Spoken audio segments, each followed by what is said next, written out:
Hey, thank you for clicking or playing or tapping on the new episode of Oldie But a Goodie. Whatever you do to press play on this thing, really, thank you for doing that, because this is a very enjoyable episode. I was going to say fun episode again, but I think I've been saying that every single week for the past, 2 months, because they've all been fun. But this one, it's got a little bit extra heart to it, got a little bit extra family, if you know what I mean. We're talking about the very first Fast and the Furious movie with our guest, Sydney comedian Mitch Garling. And as always, this episode is brought to you by Patreon. Patreon.com/Oldie But a Goodie Pod. If you've got a couple spare dollars hanging around, you can sign up there, get yourself the ad-free feed of the podcast right now, and also some bonus episodes. Coming out on Wednesday is the second entry into our Cage-orama series, the Summer of Cage, Nicolas Cage's wild performances, with one of his wildest performances ever. Everyone seems to agree one of his wildest performances is Vampire's Kiss. We are reviewing that on Wednesday. Make sure to check it out, link in the episode description. And here it is, The Fast and the Furious. Enjoy. Imagine a year of street races where the winner is decided by whether or not they cheat. What year is that, Sandro? The year is 2001.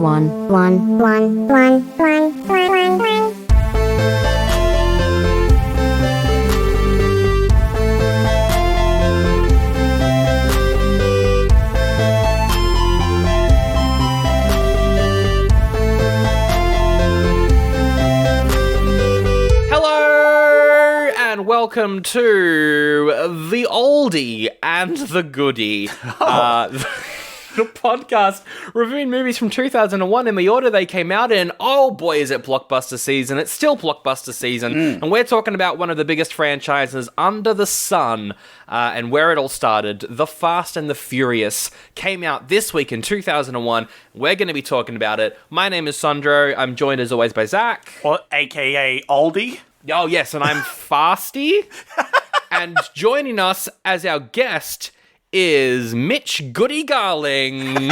Hello, guys. Wow, what a nice compliment off the bat. Yeah. That feels very good in my heart. Thank you so much. Yeah, well, you're coming off a massive run at the Sydney Comedy Festival, so we've got to give you a massive intro to kind of match that, I reckon. Yeah, thank you so much. Yeah, Sydney Comedy Fest has been pretty big. Had the tour as well, been all around really. It's been good, but busy, but very enjoyable times. Very busy, you've been very fast, you've been a little furious, but we've managed to catch you here on this episode of the show.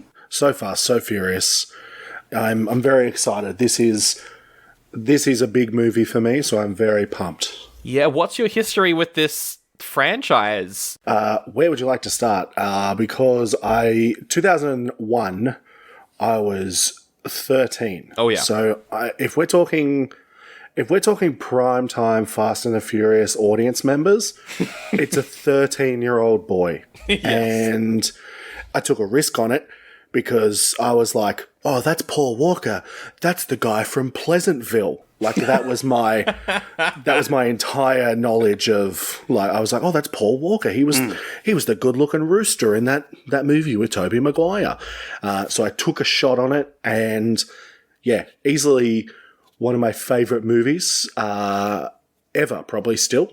It's still absolutely... Which one? The one with the rooster or Fast and the Furious? Pleasantville, also very good. Okay. But, Fast and the Furious...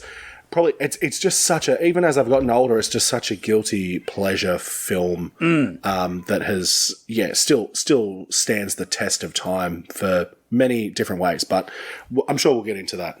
Yes, so you really came into this franchise from the ground level. You were there from the beginning. And have you followed it all the way through? What's your thoughts on how it's gone to the point where we are, the events of Fast 9? We all know what happened. Yeah. How do you feel about this franchise now? Yeah, look, as a 13-year-old boy who is experiencing, his first taste of street racing, did I think that 20-something years later that we would be in space? Absolutely not. I didn't. Wait, we go to space? Yeah, they go to space. What? Yeah, they go to space. And I mean, I know they're practically superhero films now, but Yeah. And look, the more I've realized as the Fast and the Furious movies have gone on, and like I can break this down for you so much, but I think more I've realized is that I'm actually just a Paul Walker fan more so than a Fast and the Furious fan. that's fair. Like I saw Tokyo Drift, but I was like, I'm not like super into it. Like whatever, I'll see it. And when they relaunched it with number 4, I was like, it's my boy, it's my guy. He's back. Here we go. I'm back. Here he is. He's back. And then since the movie that he was in, that they finished after he passed, I don't care.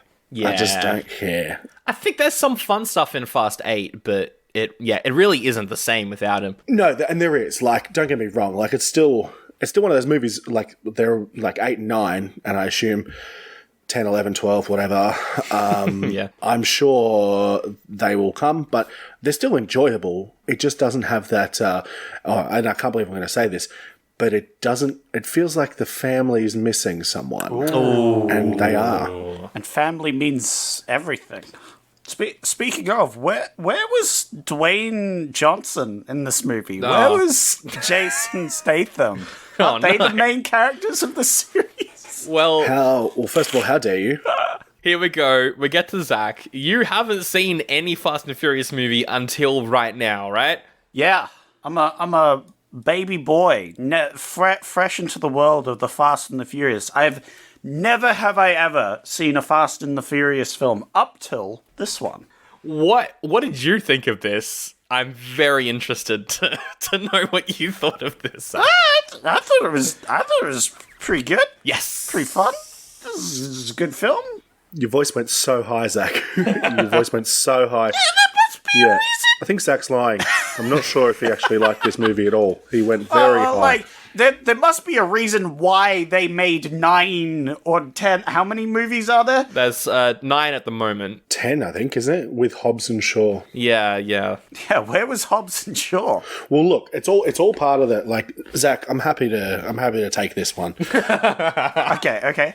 So, Vin Diesel has come out and said that the Fast and the Furious movies are trilogies, and each of them has their own overall sort of vibe. So, Yes. 1, 2, and 4 are street racing movies. 5, 6, and 7 are heist movies. They're great. 8, Okay. 9, and 10 are spy movies. Ah, I see. What happened to 3? 3 doesn't count. So 3 doesn't count. 3 doesn't count at all. Oh, sorry. They have somehow tried to tie it back in with Jason Statham, and then in the last one, they've brought back characters that are dead. Like, I don't want to ruin that for you, Zach. Yeah, don't spoil the fact that people come back. That would be bad. Although one thing I noticed in this movie was like some characters die in this movie and we never see them again. This is the only Fast and Furious movie really where main characters can die and not come back. It's crazy. Well, that's it. Jesse gets killed at the end. Yeah. When Johnny Tran comes and shoots him. Whoa, spoiler. You saw it. Shut up, Zach. It was. I got so offended just then. I was like, You did. It was great. Honestly, I'm here for it. That was great. Jesse gets killed at the end of the first one. He gets killed by Johnny Tran, and then we just have another 8 movies where they talk about how family is everything, yet they don't reference their dead friend once. They never reference him. Savage. They also have another guy in their group called Leon, Yep. who we just never see again for 8 or 9 movies. Although he's in Black Hawk Down, so maybe he went off to war and then side never story. came back. Maybe. Are you trying to say that Black Hawk Down and Fast and Furious are in the same world? Yes. They're in the same. I don't know if the timelines add up, but you know. Did you see the meme that was like, if Fast and the Furious, this was like 7 or 8 years ago, it was like, if Fast and the Furious make it to 10 movies and don't call the 10th one Fast 10 your seatbelts.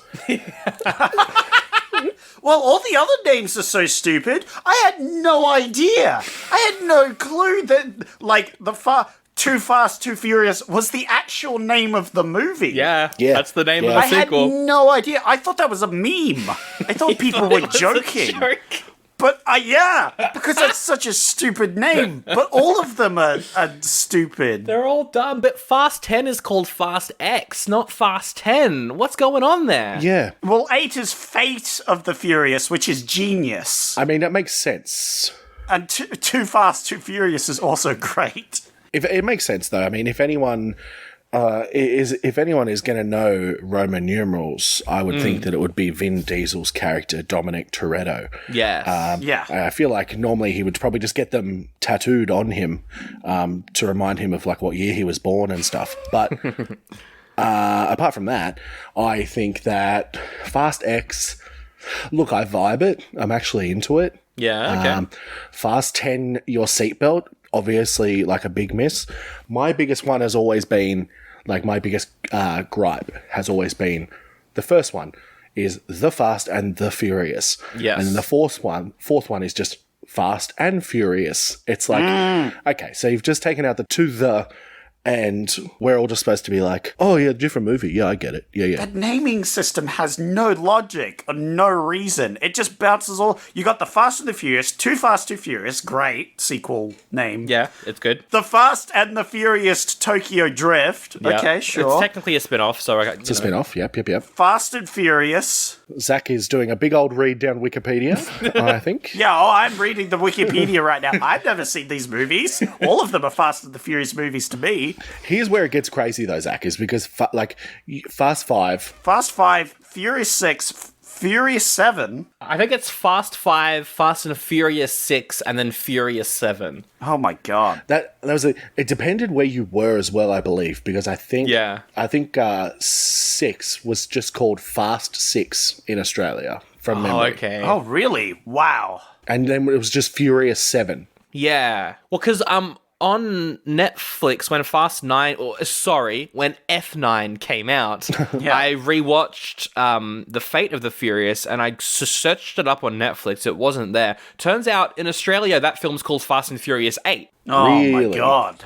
That's the only good name. They have like 3-4 movies where they have stupid names, and then you've got The Fate of the Furious, which is a great pun name. It's a pretty Yeah. good name, yeah. I like it. And then F9, which sounds like a sci-fi movie, and then Fast X, which also might be a sci-fi movie. This one actually might be a sci-fi movie by the sound of it. That just reminds me of like Jason X or whatever. That Yeah, shitty exactly. Yeah. Jason space movie or whatever that was. But Dominic Toretto gets put in stasis and sent up to a spaceship. would love. Instead of killing people, he enlists them into his family. It's just growing family's not just on Earth kind of thing. Yes. There's no rhythm to it. Like the naming. I mean, Yeah. No, it's all over the place. It's all over the place. it's all over the place, and then you can't go like even okay. Look, Fast and Furious. I get it. You're coming back. You're relaunching the series. You're trying to capitalize on like getting the fans back in. Sure, Fast 5, alliteration, great, awesome. But then to go Fast 6, it's just like okay, you haven't even tried, and then just swap it, but then to swap it to the other word and be like Furious 7. Yeah. Well, because I think maybe there were 7 characters in that one. Maybe they could have done something clever Yeah, with that. that one sounds like a cowboy movie. Yeah. You know? Yeah, I see. Then I would have called it The Furious 7. The Furious. Yeah. Like as though The Magnificent 7. We will get into some more details about the 2001 film in a second, though. But first, Mitch, I've got to ask you, what's your favorite one in this franchise? Ooh. Number one. It is Number the one. first one, yeah. It is number one. You know, it's going off nostalgia and nostalgia alone. Yep. It's going off Paul Walker's sun-tamed hair. Yep. Oh, yeah. Beautiful. It's going off so many things. It's going off the relationship between Johnny Tran and his dad. Like, it's going off so many things. It's also going off soundtrack, if I'm being honest. Like, Fast and Furious have all had quite good soundtracks. Like, this one, yeah, is very good. It's good. In my opinion. Yeah, because we covered Tomb Raider last week, and that's got a pretty much exclusively drum and bass soundtrack. And then going from that to this, which also has kind of a drum and bass rap/reggae soundtrack, like some dance hall at points. It's a great soundtrack. I love this one. I did note down when I think they go to the like car race or whatever.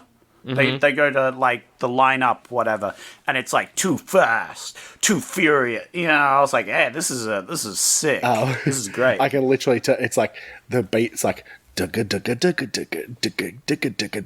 it's. I know the beat, guys. Yeah, like that's how much I love. The one that gets me is when they have the fight outside the tuna, outside Toretto's shop, like about tuna sandwiches. Yes. I And was like, "What the fuck is going on?" as the like first punch is thrown, like the song that's playing on the radio in the car then goes to full blast, and as the punch is thrown, the lyric is like, "Watch your back." It's like, "Watch your back," and I'm like, oh shit, That's pretty good. that's oh man, makes me very happy. Real good stuff. All right, Zach, that was a long intro, long first impressions. But Zach, what else came out this week in 2001 that I could have picked? And then we'll get into some fun facts. I've got some fun alternate casting for you, which I think you're going to like. But Zach, what else came out this week in 2001? So we had Dr. Dolittle 2. Eddie Murphy is back, and he's talking to animals, but this time he's protecting them from forest developers. Yeah, I don't remember that sequel being good. I have seen it. I don't remember liking it. Norm Macdonald was the dog, right? Oh, maybe. Norm Macdonald. We had The Princess and the Warrior. Sounds cool, but it's actually just about a nurse at a psych hospital that almost dies, and then she starts a relationship with a veteran who is now a criminal. Not a fantasy movie. No. Very disappointing. But sounds rather exciting. Yeah. Anyone good in it? No, it's a German movie, so I don't recognize any of these names. Oh, fair enough. But instead, we did the ultimate German movie, the Fast and... What does that mean? We did Fast and Furious. Well, all the cars there, right? Well, true, Right. yeah. This was released June 22nd in 2001. Now, you might be mistaken as to think that this is a remake of the classic film from 1954, also called The Fast and the Furious. But no, this isn't a remake of that movie. Oh. However, Universal Pictures does own the rights to that movie so that they could call this movie that movie. Wow. So they went through the channels that you usually go through to make a remake, you know, getting the rights for the name, licensing out the quote-unquote franchise, but they didn't make a remake. They instead just made a new movie. Originally, though, this film was going to be called Red Line. Yeah, look, it's not as good at all. Look, I think The Fast and the Furious was definitely a great name to choose, and it's worked out.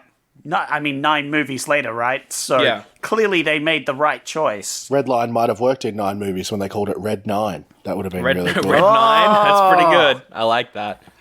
They still should have called it that, and everybody would have got really confused. Yeah. Like, yeah, guys, we were going to call the first one Red Line, so that's what the reference is there. And they'll be like, oh, that's really confusing, but sure. This movie was originally written by Gary Scott Thompson, who also wrote the sequel, and Time Cop 2, which we won't talk about, but he wrote those. They punched up the script, though. David Ayer came in and punched up the script, best known for writing Training Day, but he's also the director of our favourite movie, Suicide Squad 2016. Oh. Yay. Not the Suicide Squad. No, not the good one. The bad one. Just double checking. He also wrote that Will Smith movie. Oh, no, he didn't write. He directed the Will Smith movie Bright, which I also dislike strongly. So that sequel just got canned, didn't it? Because of Will Smith? Yeah, I think it did, yeah. I quite liked Bright. Okay. But no one else did. I'm the only person who enjoyed that film. So mostly because I'm just a big fantasy Lord of the Rings nerd. And I was like, hey, this is cool. Modern times. I dig it. And then no one else liked it. And I was like, oh, I'm just wrong. The movie is directed by Rob Cohen, who also directed Vin Diesel's Triple X. Other films he's done include The Mummy 3. Oh. Also, he's the pizza delivery guy in the movie too. He is, yes. Oh. when they're like, take another ride home, pizza boy, or whatever they say. I forget. Oh, yeah. That's good. And he's like, stupid street racers. Damn kids. yeah, literally. The alternate casting for this movie is really interesting, though. So Paul Walker was brought in because the producer had worked with him previously, I think, and also the director. But originally, the role was offered to none other than Mom Spaghetti himself, Eminem. Whoa. Wow. I was not expecting that. Wow. But he turned it down to go and make 8 Mile, which is fair enough. Yeah. But yeah, Eminem as Brian O'Connor. I think if that happened, either Eminem's music would probably have fallen off, or this franchise wouldn't have made it past this film if it was Eminem. No, I know. Because one of the two would have to drop, right? Yeah, I think the reason why the rappers work in Fast and the Furious, like you've got like Ludacris, Tyrese, Ja Rule, things like that, is because they're like periphery characters. They're not the main people. I think if they were the main, people can't distance like themselves, because even like you're watching 8 Mile, like I know it's a movie about Eminem, but the whole time you're watching it, you're still like, that's Eminem. That's Eminem. Like your brain is just doing that to you. So no, I don't think it would have been. No. I would have watched it, don't get me wrong, but I just don't think it would have been a very good casting. It would have been interesting, yeah. Also, Mark Wahlberg and Christian Bale were also considered for his role, which both pretty decent choices. For Dom Toretto, though, originally the producers had Timothy Olyphant in mind. I like that. That would have been interesting. Him as Dom, it would have been a different character if he was Dom. Yeah, very different. Look, Timothy Olyphant is very good, and he also has that, he just plays so many different styles of things so well. So I think playing someone like Toretto, a street racer that's supposed to be hard, it would have been quite interesting to see. Yeah, definitely. I think he might have been a bit more sinister at first, perhaps. Yeah, I can see that. Yeah, definitely. Especially with the scenes where, the scenes when what's his face first rocks up at the races and stuff. Or when there's the first fight, you first see Toretto. That would have been quite good. Vin Diesel is more macho, though, I feel. He's got that macho energy. Don't mess with me. I've lost all my hair. I have nothing to lose. And again, I can't see this franchise continuing the way it has with Oliphant in the main role. He's great, but Vin Diesel just won't let this horse die. And I don't think Timothy would have the same dedication to a franchise. No, and I just think that, without sounding rude, but I feel like Timothy would just have a bit more integrity to keep it going. Yeah. Too. Yeah, you're probably right. Well, what are you saying? Are you saying our Lord and Savior Vin Diesel is a bit of a character, eh? Look, I mean, I don't know. I was going to say that Timothy doesn't strike me as the kind of guy that would just keep things going, but then I remembered pretty sure he did play the bad guy in Die Hard 4, so maybe... yeah, you never know. Maybe he's got some qualities about him. But yes, we ended up with a cast that we got Paul Walker, Vin Diesel, the ultimate duo. We've also got Michelle Rodriguez in this as Letty.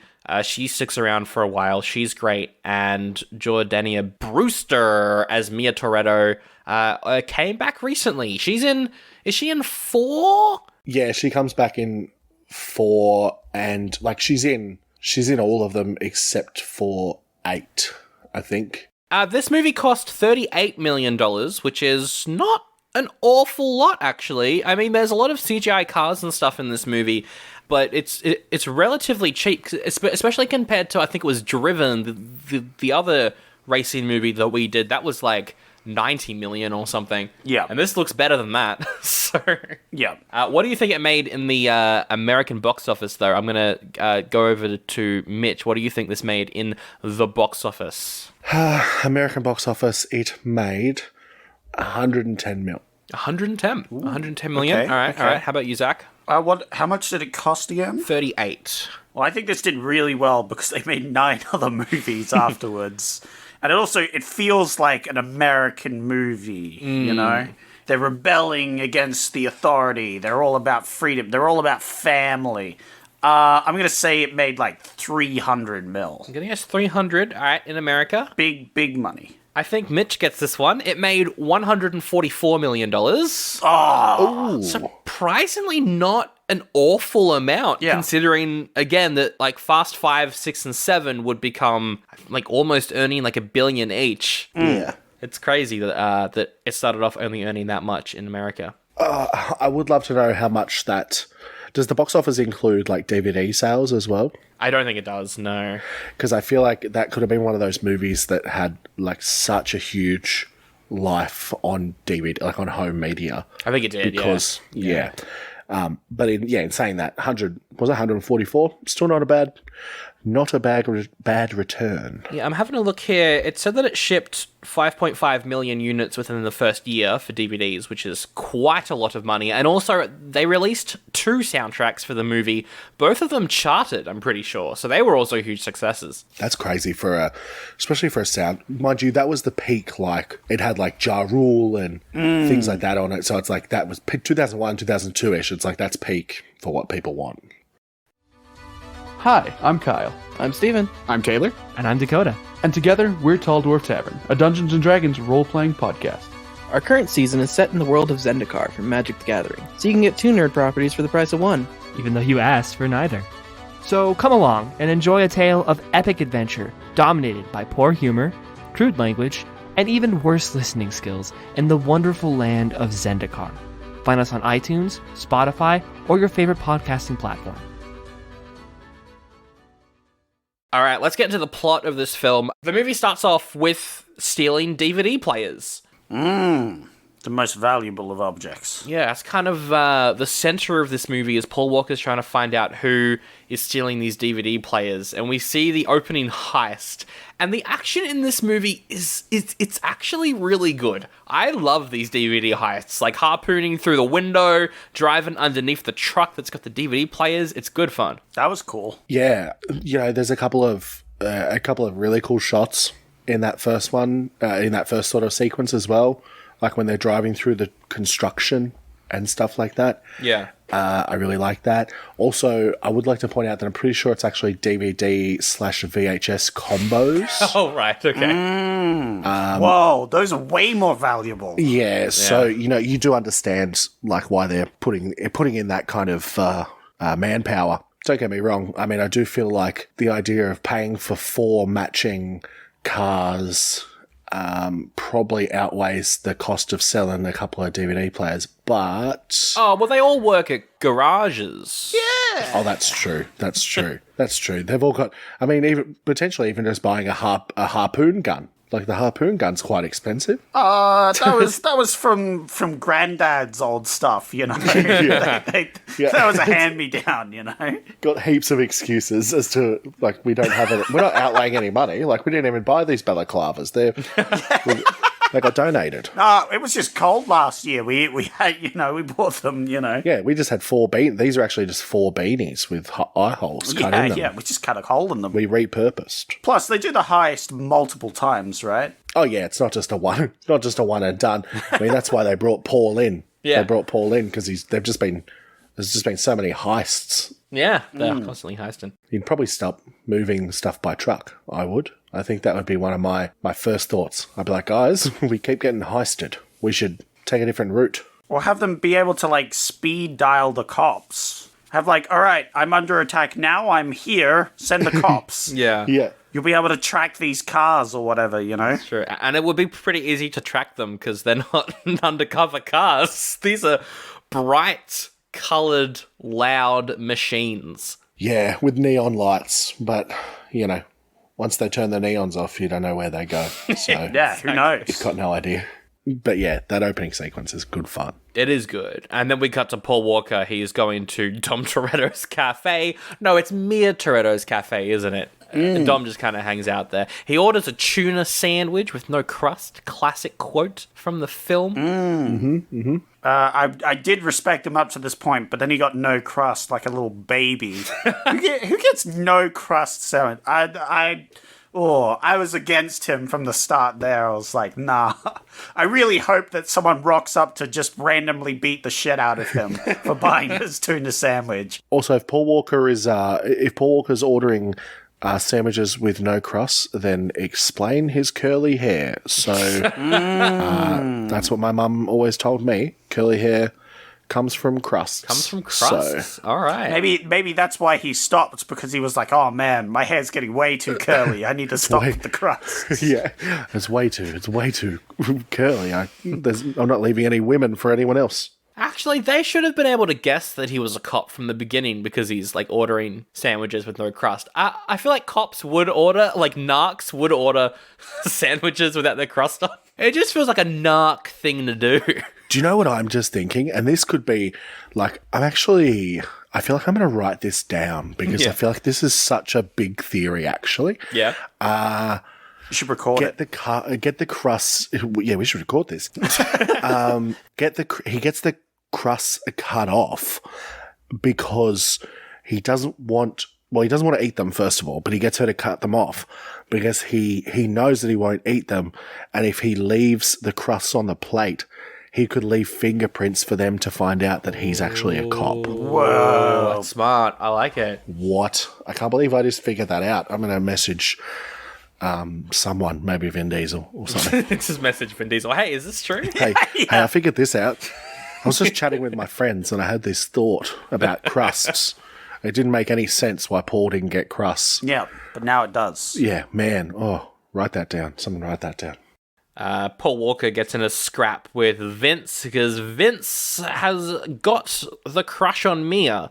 But Mia does not like Vince at all. Vince also says a very homophobic slur. Main part of this movie that doesn't really hold up was that. But they have a big old fight, and then Dom comes in and breaks it up. Dom's chilling back at the back of the shop, cracking a cold one. You know, he's a real bloke. You can drink anything you want as long as it's Corona. Oh, yeah. Yeah. It also has one of my favourite lines there too, where he goes, when Paul Walker's like beating Vince up, and then Vin Diesel's like, "What'd you put in that sandwich?" to Mia. That's like one of my favourite lines. That is good. That is good. He's good at delivering comedy. Vin Diesel.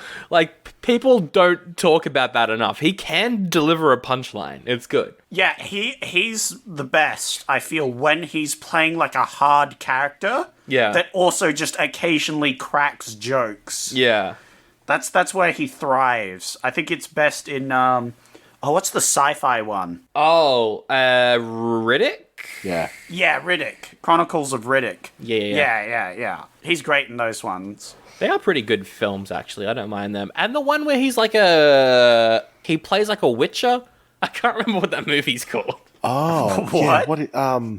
Oh my God. Yeah, I know exactly what you're talking about. Yeah. Is it The Last Witch Hunter? The Last Witch Hunter. That's it. That's right. That was an okay film, actually. I've never heard of this, but it sounds great. Yeah, that was like after Fast 7, before he went back to Triple X. Oh, that's right. Because they weren't sure if they were going to continue Fast and the Furious at that point, so he went back to Triple X.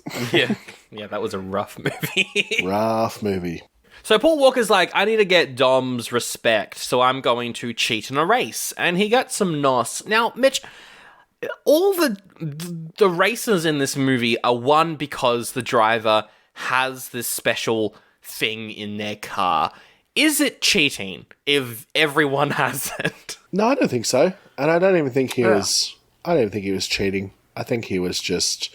I think that they've all got it. Yeah. Yeah. I guess it just matters how much you have in there, or... It's like that, and like when you use it. When you use it.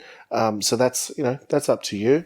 But, yeah, no, not cheating at all. It's, everyone's... If we're talking level playing field, it's just depending on how good your car's tuned up, I guess. Yeah, true. Oh, definitely. Yeah, and also how much you're willing to risk, because it's quite explosive, right? Mm-hmm. Yeah. And unless you have your James Bond car with your laptop plugged in, there's not a good way of monitoring it, so you could just explode and die. Yeah. Do you know what I've one thing that I've learned from Fast and the Furious is that whenever your car is malfunctioning and it's going to yell, like it's yelling at you that there's like serious engine issues, and you have all these flammable things. Yep. What you should do is just shut your laptop and say, "Shut up! You were going to Shut say up!" that. Yeah, you just ignore the warning signs, because then it goes away. Yeah, it's that whole like if you can't see my mirrors, I can't see you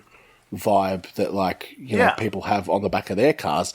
It's like that, like it's like hide and seek. If I can't see you, you're no threat. Whatever, I don't know. Yeah, but you're not hide and seek. What am I saying? I forget what I'm saying. But yeah, just close the laptop. If you can't see it, there's no threat. Don't worry. Don't worry about it. Exactly. The race that they get into is a lot of fun. I like how it starts as well. We're introduced to Hector, who says the line, "I'm Hector. I've got a last name too, but I can't pronounce it," which is... But yeah, they have a race. The CGI cars, Zach, as someone who didn't watch this when you were younger, like you're watching this for the first time now, how did you feel about the visuals of these races? Oh, this was great. I loved it. I loved it. When the cars went to warp speed, when they hit around 100, I was like, whoa, this is crazy. They're going so fast. The fisheye lens as well. Yep. Oh my god. And the motion blur as well. Yeah. I especially loved Paul Walker's James Bond car, where it had all these flips and switches and a laptop. Yes. He used a laptop while driving. Yeah. To monitor the NOS and everything. Well, because he's a cop, right? So he can't break the law because he's already a cop. All right. Also, this predates like texting and driving, really. So, it's fine. Yeah, it's very modern. It is quite modern. It was all right. I could tell that this was definitely like a thing of its time, especially because the Speedos were getting around to like 160, 150. That was their like top speed, sort of like super fast. And of course, we reviewed Driven earlier in the year, and that was terrible. So everything in comparison, it's true. Racing-wise is good. You've seen Driven, right, Mitch? Yes, I have. Yeah, I have that. I have seen that. The only good thing that came out of that was that it made me get introduced to Estella Warren, the beautiful blonde girl in that movie. Oh, yes. That is the only redeeming feature of that truly horrendous film. So bad. I think if you're talking about aging something, are you saying like the cars and things? Nothing aged that movie quicker than when what's-his-face was playing a PlayStation in the car. Oh, yeah. PlayStation probably 1 at that point. Maybe a PlayStation 2. Maybe. That's because he's training. He's simulating the race. He's getting ready for it in this very accurate simulator on the PlayStation 1. From memory, he fucks his car up real bad in that. Yeah, he crashes it. Like in the video game. Like the car like flips and he's like, oh, then it's like time to race, and then he's like, you're not really setting up any kind of confidence there, my friend. No, I was going to say, why didn't he win that race? Why wasn't it like it showed victory and he's like, oh yeah, I'm ready now? No, it crashes and like does a flip, and I'm like, oh shit, this guy's gonna die. This is the foreshadowing or something. Worst case scenario sort of simulator. He's like, oh, okay, no, that's the worst way it can go. Yeah, that's what not to do, I guess.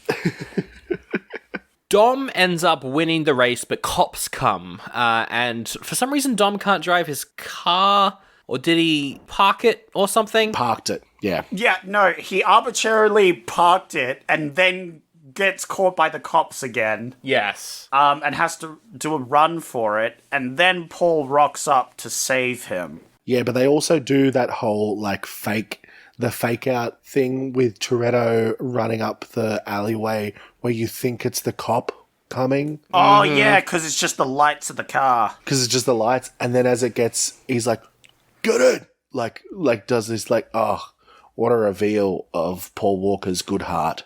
What an absolute legend, yeah. And that's setting up just so much foreshadowing. I've seen some reviews on this movie. We didn't talk about the Rotten Tomatoes score, but it's got like a 54%. And a lot of the reviews at the time were criticizing Paul Walker's acting. I think he does get better in later movies, but he's very likable in this film. And I think that just carries you through the whole time. He seems like a really nice guy.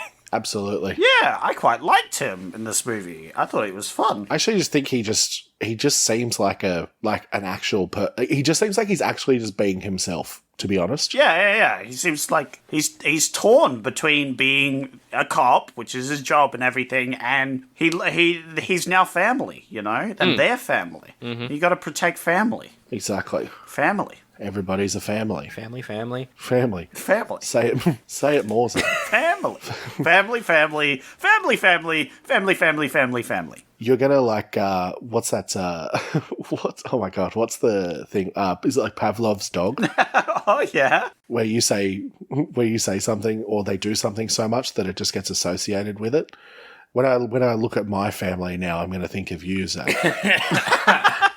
It's going to lose, it's going to lose the meaning of the word. Yeah. It's going to be family. I'm going to say it too many times. Yeah, the meaning of family has gone, but in the recent movies, he's kind of changed it to La Familia. So he's brought it back. Now he's got to wear that out. Yeah, look, I can't believe, and Zach, I'm sorry to have to say this to you, however, I can't believe that a man that has spent, like I said before, with his friends that died, this guy has spent 9 movies talking about the importance of family, and then in the 9th movie, we go, oh yeah, by the way, he actually had a brother. Oh, what? Oh yeah, I forgot about that. Yeah, John Cena plays his brother in the 9th one. Nice. What? And they do this horrible, at the start of the 9th one, so from the first movie in Fast and Furious, when he's talking about why he went to juvie, he's like, oh, my dad, someone crashed into my dad and I beat them up. Like, you get to see that whole thing play out in the 9th movie, but with a guy that looks nothing like Vin Diesel at 19. Yeah. But also randomly just has a brother now. Yeah, well, that's the whole reason he's so obsessed with family is because his brother betrayed him or some shit. I don't know. But, that's why he's so obsessed with family is because all he wanted was a good family. But his family would... one, his dad is dead. R.I.P. Yeah. And 2, his brother betrayed him or something, Betrayed him. But now the brothers are part of the family now, though. Yeah. He joins the family. Considering that Paul Walker's brothers covered him, played him for the scenes they needed to shoot for Furious 7 after Paul Walker died. Yeah. Surely you would think, hey, if anyone needs a brother written into this, maybe we should write his brother into it. Oh, yeah. Yeah, maybe we should get the brother that looks like him and also acts. Do a little tribute. I was like, oh, nah, we should go back 9 movies to a passing comment about why someone was in jail. And we should add a whole family from there. That's a shame because the writer that joined the Fast franchise with Tokyo Drift, I think, he stayed for all of it, but he left after 8. And you can tell because 9, the writing in 9 is significantly worse. It's also I know a lot of the movies, even Fast and the Furious, as in the first one. Yeah. A lot of them feel like sort of big scenes or sequences that are just kind of put together, but there is obviously this thing that is like an overarching thing that is happening, obviously. Yeah. But Fast 9 just felt like it was like, let's go to space. All right, let's go to a missile station. Okay, let's go here. All right, now we're in London. Okay, we're back here again. And it's like John Cena's in Russia. We should go to Russia. Yeah. And it's like, all right, cool. People guys. like the Tokyo Drift guys would bring them back, I guess. What movie are we talking about again? I'm confused. We're talking about Avengers Endgame. Ah, right. Yeah. Gotcha. Yeah. We're talking about Captain America Civil War when they had that fight at the airport. The fight at the airport. Yeah, where they went to space. I'm not even sure what movie we're talking about anymore. We'll bring it back to the Fast and the Furious, because I think Dom and Brian escape the cops, but then bikers with guns come in. It's Johnny and Lance Tran. They shoot up Paul Walker's car so much it explodes. Yep, R.I.P. car. Big old boom, and then Vin Diesel is like, you owe me a 10-second car, because I think in the race, Brian put his car on the line, and Dom won, so he now owns his car. Yes, but then the car blows up, so he's like, hey, you owe me a 10-second car. And that then turns into a line that continues throughout all of these movies. Oh, really? Yes. It also gives Paul or Brian a chance to get in Dom's good graces. Yes. Gives him a chance to connect with Dom, who is, what he's doing there anyway. It's at this point when we realize that Brian is working for the cops as well. They bring him in and they debrief. They mention that this gang that's going around stealing these DVD/VHS players have stolen $6 million worth of those units, which is a lot. That's a lot. That's a lot of DVD VHS players. It's a lot of units. They're expensive stuff back then. Premium. Yeah. $10 each. Yeah. And with inflation, 30. Yeah. That's a lot of crates that they stole from buses. Again, I don't know how the cops haven't just caught them attacking one of these freight things. Surely they could just, set up a bait one, like a fake one or something, and then try and catch them? I don't know. Well, the cops in this universe are pretty dumb in all of the films, so... Yeah. I mean, in that chase when Brian picks up Brian, literally just, drives between two of the cars to get away. Yeah. The cops just pull up in, this weird position, and he just drives between both of them. That's great. Good times. Oh, we get the first Toretto family barbecue as well. For some reason, I thought that wasn't in this one. That started in 4. But no, it's in this one. That iconic garage and the table outside. Such an iconic location. Yeah, it really is. Yeah, I think it's... the whole kind of, set and the whole kind of house and vibe is actually very well done for what I think someone like Toretto would have. And I just think that's very good production design or whatever. And I think this is when they start talking about the race wars, which I forgot was a part of this movie. I remember the first time I watched this, I was still quite young, but I remember they kept talking about, we've got to go to the race wars. And I remember going, that's what they decided to call it? Yeah, and considering that they are race warring against mainly Asian people. Yes. Like an Asian gang. It's not a great use of the name. Yeah. Ooh, yeah. Also in LA, it's in LA to be talking about race wars in LA. Bit on the nose. I know it was 10 years after the big riots or whatever, but bit on the nose. A little bit. Bit on the nose. They knew what they were doing. That was the one part that David Ayer added to the script was race wars. He loves all that and Brighton stuff. He was like, I'll put this in this one as well. But yeah, they go and check out their garage, right? And they see heaps of the DVD players. Well, Brian sees it and he's like, it's Johnny Tran. He's the one stealing these DVD players. My buddy Dom, he's off the hook. That was a very hectic scene from memory, is when they were attacking, is it Ted? Oh, yeah. Ted, the shop owner, where they're attacking him and making him drink oil. I remember that very vividly. Oh, yeah. The Asian gang comes in and they waterboard him with oil. Yeah. I just remember them kicking him on the ground. I also remember them just coming in with girls that were just there. Oh, and of course. It's Fast and Furious. Remember it being do you just bring hot girls to when you beat people up? Is that a thing? Oh, look, this whole movie is just there's hot girls everywhere.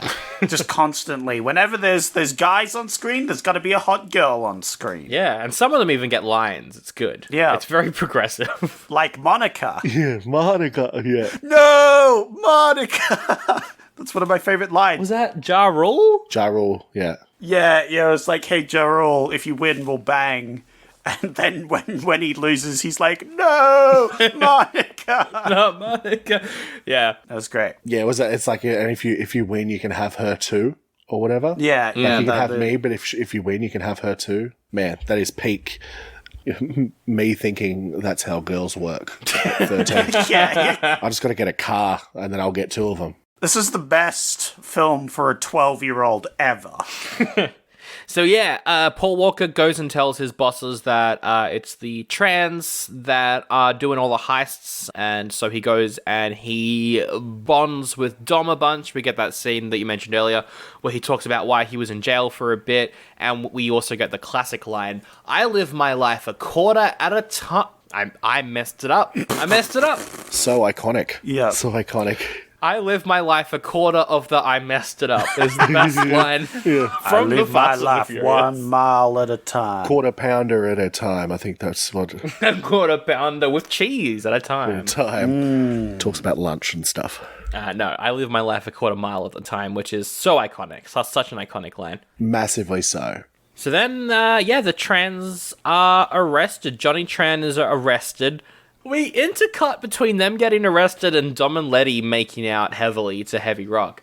That was a weird choice on the editor's part to, intercut between that, those two different sorts of action at the same time. It was quite interesting. Also, Johnny gets, spat on or slapped or something. Yeah, by his dad, yeah. And it's just stereotypical family here. But, very, very emotional.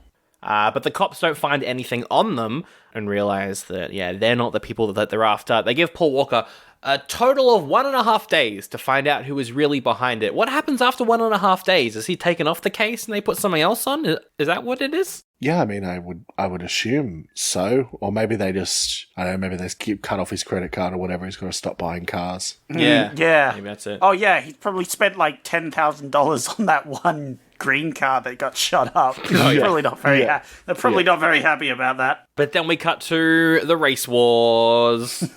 Mitch, tell us all about the race wars. Race wars. Again,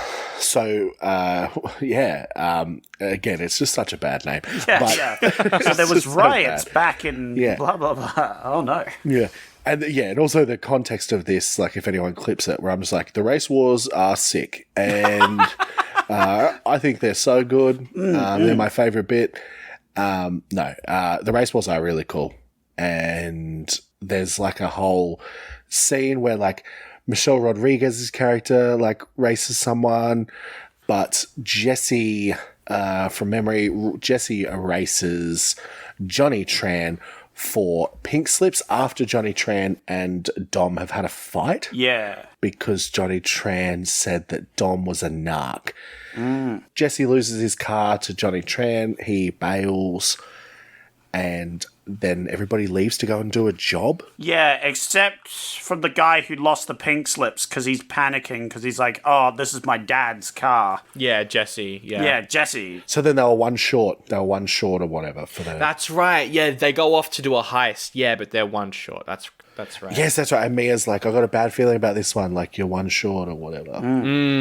Paul Walker tells Mia that he is a cop and that he needs her help. Otherwise, because the truckies are arming themselves or whatever. Yeah. He's like, Dom's going to get hurt. You need to. Yeah, this was the part of the movie, and this is kind of, I guess my only real problem with this first Fast and Furious movie is it's very plot light for the first maybe hour and 15 minutes, and then it's incredibly plot heavy for 10 minutes as they set up this final heist. Yeah. And it gets a bit overwhelming. You're like, there's a lot going on right now. Yeah, a lot happens in because obviously you've got that the whole heist scene, from them leaving to even Paul Walker chasing them, the helicopter coming to get them after not a lot happens in the start, but it's over a great deal of time, and then heaps of things happen, and it's probably been 3 hours of real time. Yeah. And all these things are happening. But yeah, they do the job. It doesn't go very well because, as you mentioned, the truck driver has a shotgun and shoots at Vince, who's trying to get onto the truck. So he's kind of hanging off the side of the truck while his friends are trying to get him on there. Letty goes flying at one point. Her car goes absolutely flying. Yeah. I was like, oh shit, they're dead. Yeah. No, she never comes back in this time. If anyone goes and comes back, it's Letty.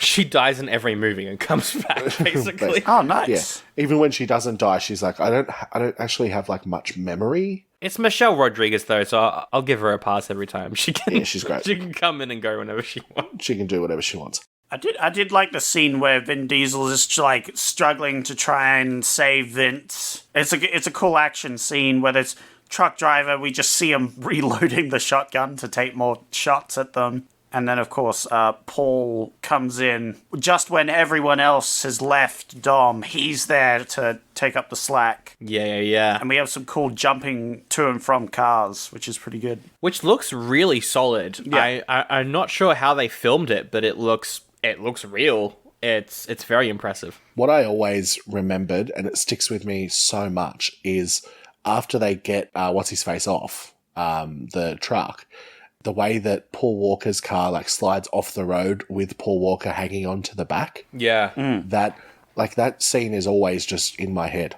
like for some reason, just the way it like slides off and then Paul just looks so cool. I was like, man, that'd be so cool to slide off the road like that. Yeah. That'd be so cool. They save Vince. They get the heck out of there. And Brian and Dom, they reunite in the backyard. They yell at each other. They've got guns. And then Jesse shows up and is like, hey, stop fighting. I need to die now. This is my death scene. You guys need to stop fighting. I'm about to get shot by the Asian gangster. They're like, what? Don't do that. Don't get shot by that. Oh my God, he's shot. Oh my God. We can reconcile our differences. My favorite thing in any Fast and Furious movie, like of all 9, 10, including Hobbs and Shaw, is the second in this movie where somehow Vin Diesel and Paul Walker suddenly have supersonic hearing and can hear the motorbikes coming from like streets away, and they're like, Jesse, get down! And then it does this like slow, like you can't even see the bikes. Yeah. No. They're like, you can hear them in the distance. It's like, It's great. It's so good. It's good stuff. It's pure Fast and Furious vibe. R.I.P. Jesse, but don't worry, he wasn't really part of the family. Otherwise, they would have referenced him later on in the movies. Yeah. So no one gives a shit about him. They keep calling him that ADHD guy in all the other movies. It's honestly disrespectful. Yeah. He's the actor that played him is like hardcore trying to hold on to it on TikTok. Oh, really?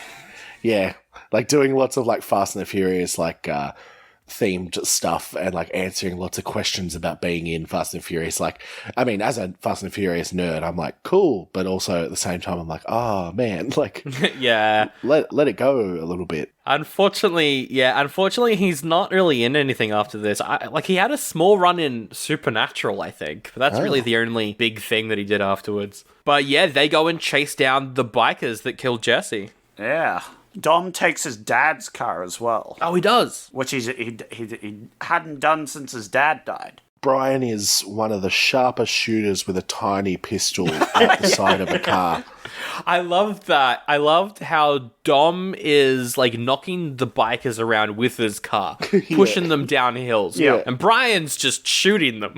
Yeah. Well, don't you know, there's a good reason that he's the best shot in the world with a tiny-ass pistol. He's a cop. Oh, yeah, that's true. Therefore, you can take down any vehicle with any weapon. If Vin Diesel didn't know that already, he would have figured it out as soon as he saw that. Oh, absolutely. He was like, hey, have you seen that guy's aim with a tiny pistol that took down a bike? That's a cop, for sure. Yeah. It's pretty impressive. Almost like he's had years of training with it. They defeat the gangsters, but then they decide to do a drag race. They're like, there's a railway track right there. Let's do a drag race. As brothers, for the final time, we'll drive into the sunset doing drag races. Yep, there'll be 0 movies after this one, so this is the last time we'll ever ride cars together. As we all know, Vin Diesel never shows up in the second film in a franchise that he's a part of, so he's not coming back. Correct. They're not doing another one. And so they do a drag race, and there's lots of CGI entering the engines and seeing all the stuff, and it's all... Well, I did like when they did that. That bit was kind of cool. It was cool. It was a cool that was the best CGI in the movie when they went into the engines. It just looked kind of cool. Yeah, I think from memory, because they like Spec got that made. Okay. Like before the movie was even, or not greenlit, but like before it was even casted, and that's what got. I can't remember if it was Paul Walker or Vin Diesel over the line. Like they literally showed them that and were like, "This is how it's going to start," because it was in the start of the movie too. Yeah. Right. Yeah. This is how it's going to start, which they really liked. Yeah, well, I mean, it looks good. It still holds up. And this is a solid drag race as well. I like how we cut between them racing and also the train's POV, because a train's going to be crossing. Yeah. And we go to the train and we cut between them. That must be such a stereotype now, because I've seen that in so many other movies as well, where a train's coming and they're driving and they're like, oh, we have to beat the train. Just reminds me of The Fugitive, like the Harrison Ford movie. Yes. Where he's like, train is the enemy coming for you. But my favorite bit about this is they actually manage to beat the train and they like smash through the barriers and then the train flies behind them and they're like, oh man, that was sick. We're brothers now. That was and then a car appears. Oh, a truck appears and then Truck, yeah. Vin Diesel just slams into it and I'm like, oh no. Yeah, he gets absolutely totaled. It's amazing that he doesn't limp out of that car. Yeah, they have the cutest little look too, where they're just like, we did it, like, we're friends, blah, blah, blah. And then, yeah, just a truck out of nowhere. Boom. Done. But then Brian's like, well, you see, we just proved that my car right here that I did the drag race with is a 10-second car, because I just did the 10-second thing. So I'm going to give you my car. Whoa. And I'm going to take the blame for this terrible drag race where we broke so many laws. I'm going to take the blame for that. Yeah. That's right. Not only is the family debt paid, but Brian walks away towards the cops that are coming, and he looks at the camera? Well, Sandro, it's dramatic. Oh, right. That's why. That's why he does that. Yeah. Yeah. And then the movie ends. I remember the first time I watched this, I didn't feel like the movie ended, because they don't wrap up a lot of what happens. No, I really do think they thought that Vin was going to come back for a second one. Yeah. Like, it was so open-ended. You must have thought that we were going to get more than just this one. Like, if that had been a standalone movie and they hadn't made any more, you'd be so furious. Yeah, you would be. Fast and furious. You would be like, that movie was so fast, and I am furious. Yeah, I know, I'm furious. I'm so upset. Yeah. Well, then it's probably succeeded then, I'd say, if it did that. But yeah, that is the Fast and the Furious right there. I'll go to you, Zach, first. What do you think in terms of rating this? Is this an oldie or a goodie? I think that this one, at least out of all of them, is probably a goodie. I think it's very based in the roots of the whole, like, this is a street racing thing, but they also have this side thing that hopefully won't get expanded on, where they're doing these heists and other things, you know. Yeah, I really hope they don't focus on that bit in the next 100 movies they make. But, yeah, like the sort of street racing, the whole, like, thing where it's like this guy who's a tough guy, but he's all about family. Yeah. There's a reason they made like 1,200 million more of these movies, is because this is a pretty good movie. This is pretty fun time. I like it. A goodie from Zach. I'm definitely guessing a goodie from you, Mitch. Yeah, man, it's a goodie. It's a goodie. I am very happy to hear that as Zach, who is someone that has just watched it for the first time, that it is a goodie to you. Like, I like that it has, I like that it has held up. Obviously, things like CGI and that sort of stuff obviously doesn't, and like the badness of the homophobic slurs, that obviously doesn't hold up. But overall, it's a goodie, and it's good fun. Yeah. It's definitely a relic of its time. Oh, it's very 2001, yeah. It had the rap music sort of situation, like the whole feel of it is the 2000s sort of thing. This is where they were at, you know, and racing, that was it for them, you know. This is the peak. Yeah. We're at the top of our game here, you know. Yeah. Absolutely. Especially because, like, 5, 6, and 7 in particular, which I would maybe say are the best one. I'm not sure, but I like that trilogy a lot. Those three, I feel like, are going to hold up so well for decades to come, because they're very crisp and shiny, and they're exactly what you want in, like, a crowd-pleasing blockbuster movie. Whereas this one feels of its time, which in some ways makes it better. Yeah, that's how I got it, you know. I actually enjoyed this more because it was more like a relic of its time. Yeah. You know, that sort of thing. Yeah, I think 5 and 7 especially, like, because 5 is, like, the whole Brazil stuff is amazing, and then 7 obviously is just a good story, and then that was obviously Walker's last one. Yeah. I think those two definitely going to always be, rewatchable, and we'll get a lot of fans over the line, like, with the CGI. But yeah, Fast and the Furious, like the first one, it's just, it is that nostalgia, like, even like we've said, like, it's the rap music, it's the guy playing a PlayStation, it's, the flip phones, all that sort of thing. Yeah. Fisheye lens, warp speed that the cars go into, going over 100. All that stuff. I laughed every time that happened. It was great. It is good. All right, yeah, I will give this a solid goodie as well, giving it 3 goodies to The Fast and the Furious. G'day, Kegel here from Aussie rap duo Kegel and Greg. I write funny songs with my true blue bestie Greg, who sounds a lot like Sandro from the podcast you're listening to right now. Coincidence? I think so. This episode of Oldie But a Goodie is brought to you by our debut album, Keep 'Em Wondering, which is out right now. Here's a sneak preview of one of the songs. The dynamic duo from the suburb at Easton. And to our day one fans, this is for you, that's why we're singing.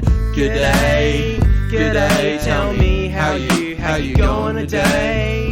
G'day, g'day, tell me how you going today. G'day. Oh my goodness, that sounded so good. I'm gonna have to go listen to Keep 'Em Wondering by Kegel and Greg on my favorite music streaming platform right now. Cheers, enjoy the rest of the episode. Bye. Now, it is time for raving reviews. It's the part of the show where I go to the best place to get reviews, Rotten Tomatoes, and I get them from the best people. That is to say, not the critics. Yeah, because the critic score is 54, but audience's 74. Real solid rating. Exactly. That's because the audience is family. So, the way this works is I'm going to tell you a review left by someone, and you've got to guess whether they rated it between 0.5 and 5. And I wrote one of these reviews. So keep that in mind, because there'll be a bonus point at the end if you can guess which one I wrote. So, Mario says, "Car go brum brum, me likey." Oh. Yep. That's a pretty straightforward review. Very simple from Mario. So it's out of 5, did you say, sorry? Yeah, it's out of 5. So you got 0.5 to 5. I think he gave it a 4. 4. I think he gave it a 4. 4. Okay. Well, we're doing closest wins, right? So Yes. I'm gonna go 5 because it's the internet. Everyone, extremes is what they love. Well, as we just said, it's closest wins, and Mitch will win this one because it's a 3.5. Oh. So very close, Mitch. Well done. I'll take that. Thank you. Aaron says, "The only good movie in this franchise." Whoa. That's confusing. Sandro, do you want to go first? Yeah, all right. The only good film in this franchise, I don't know, maybe like a 3. Okay. Because if this is your favorite one, you probably don't like... Yeah, I don't know. I'll say 3, because that's not really too positive. I'm actually going to say 4.5. Okay. Wow, that's bold. Why is that? I just feel like it says that this is the only good movie, which means that I would say that they enjoyed it.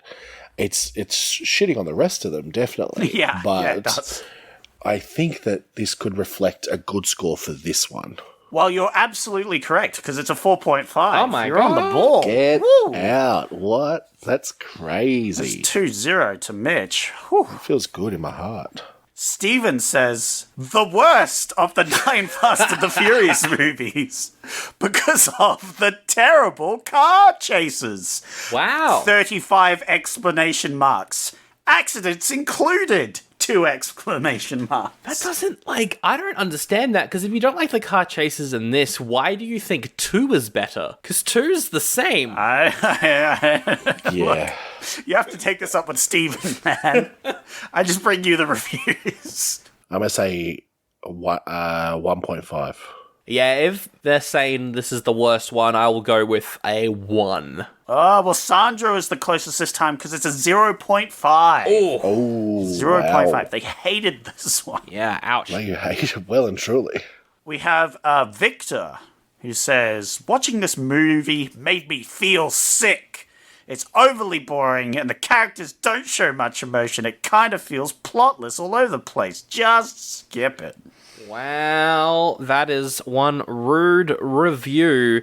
Would you do 0.5 twice in a row? You would, but I'm going to go 1. Okay. I'm gonna say 2. Okay. Ah, well, you both get the point this time because it's 1.5. Oh, right in the middle. Oh, wowzers. Well done. All right, we've got quickly 2 more to go, so I'll just bang through them. We got Matthew, who says, you'd think making a movie about fast cars featuring handsome men and beautiful women would be easy. And it is! Which is why this movie is such a dismal failure. This film is devoid of wit, charm, drama, suspense, and in fact, any characteristics that would make it at the least bit watchable. An absolute car crash of a movie. Wow. Yeah, that's a lot. I'm gonna say 1.5 again. 1.5, wow. 1.5. Yeah, because I feel they went crazy, but maybe that's like, I feel like that's more what you're doing, Zach, is that you're... I'm putting in theatrics to try and trick you into rating it lower. Yeah, the other one you were just kind of like, oh, this movie sucks. That would be a cunning and conniving thing to do. And I would never think of doing such things. Sandro, what do you think? If this is a legit review, Oh, it sounded legit to me. this person hates this movie so much, I can't see them not giving it 0.5. Well, you're right, Sandro. They gave it 0.5. Hey! Oh, I'm tying it up. We're on 3 points each. It's tying, and we're on the last question. Oh. But there is the bonus one. This is by Jacob, and he says, this is a message for the critics. You have bad taste in movies. Wow. I'm gonna say 5. That doesn't say anything about the quality of the movie aside from that it's good. Yeah. So I'm going to say 3.5. Not overwhelmingly positive, but positive enough. Well, I hate to say this, but Mitch, you got it right. It's 5 out of 5. Oh, Mitch pulling ahead there with 4 points. All right, we're going to guess which one Zach is. I think it's the first one. I'm going to say the first one. You think it was Mario? With cargo brum brum me likey? I think that's you. Part of me is drawn towards that being you. I don't know why. I'm insulted a little bit, but yeah, that's fair. What do you think, Mitch? Yeah, look, I am actually gonna agree with you. Oh my god. When it was all to do with you again, though, Zach. Like, you put so much effort into that cargo brum brum that I was like, that's a man who is saying his own words there. The words from the man's mouth. Well, I can't say you're wrong, unfortunately. You guys are right. That is my excellent review. You're a man of simple tastes. Oh, absolutely. And words. Yeah. Cargo brum brum me like. And do you know what review stuck out the most for me? It was that one. So success. There you go. You did it. I am a professional after all. Well, there we go, Mitch. Turns out you did have the nos in your tank because you won that race with 5 points against my 4, which means you, of course, win the honor of plugging your stuff. Yeah. Yes, thank you so much. That's amazing. I am so happy. All of the comedy festivals are done for me for the year, so don't come. Don't go to those because they're not on. There is none of them, and I've also taken a hiatus from my podcast. So I'm just doing comedy and acting stuff, and I'm back at uni now, so nice. I'm a swamped boy. So I put my podcast on hiatus for a little bit. Yeah, that's fair. But it'll probably be back probably soon, to be honest, probably in the end of the financial year. What is it called for people who could just want to go listen to the old ones? Yeah. It's called Dead Dad Society. Dead Dad Society. Dead Dad Society. I'll put a link to that in the episode description. Thank you, guys. That would be awesome. It's like a therapy group in the form of a podcast where I just talk to people about their craziest moments. It's good fun, but having a little hiatus from that, it was taking a lot out of me. Yeah, I can definitely understand that. But yes, you can check out the back catalogue on all the podcast catches, link in the episode description, and also all your socials where you're doing stuff and things. Yes, please, yeah. So I'm just at Mitch Garling on Instagram and Facebook and TikTok and all that jazz that comedians need to be comedians these days. Yes. And yeah, that's where I am, chucking up stand-up clips every now and then, and yeah, just, general stuff, mainly just foods that I've eaten that I like. Love that. But overall, chuck us a follow if you liked it. I'm happy to talk to anyone about Fast and the Furious. That's been evidenced by the last hour and a half of me talking constantly. You've got proof? We've got proof right now. Maybe we'll get you on to do the sequels. We'll see one day. Oh, please. I would love. That is the question, Zach. Are you going to keep watching these? I might. I don't know. Yeah, fair enough. That voice went so high again. It's like, I don't believe Zach. I don't want to make promises, I don't want to have opinions on the show, Yeah, no, true. I want to put myself out there. We are on all the socials as well, at Oldie Buddy Goodie Pod on Instagram, Facebook, all the stuffs and things. We've got personals as well. Links in the episode description, as well as the link to patreon.com/Oldie Buddy Goodie Pod. If you want to chuck in a couple dollars, you can get the ad-free feed of the show. You can also get some bonus content. We're doing Nicolas Cage, Mitch, for the next 3 months. Ooh. All of his wildest performances. Wow. Have you done Gone in 60 Seconds yet? We haven't, actually. That's not on the list, but I might have to add it. Please do. What a cast. But we'll wrap it up now, Zach. You've got to pick next week's episode. All right, what are my options? You've got a bunch here. Your first option is a Steven Spielberg movie called AI, Artificial Intelligence, about an android kid who's programmed with the ability to feel emotions. Okay. Yes, I've seen AI, not since it came out, but yes, I have. That is the one where the kid from The Sixth Sense is a AI robot. Did you like it when it came out? No. Yeah, that's pretty much what everyone says.